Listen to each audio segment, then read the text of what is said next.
Okay, we've got this down pretty much where we want to go with it.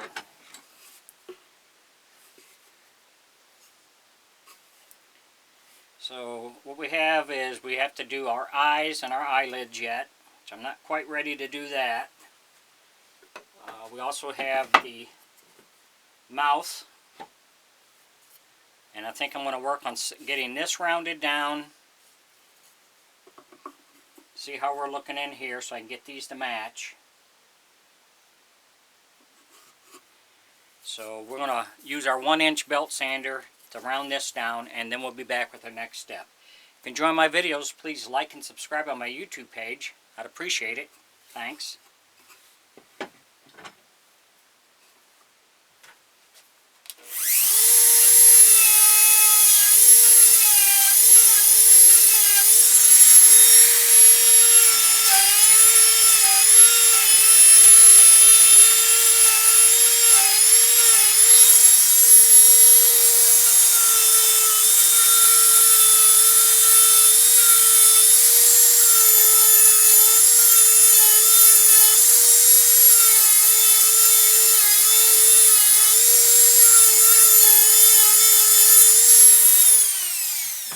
Thanks for watching.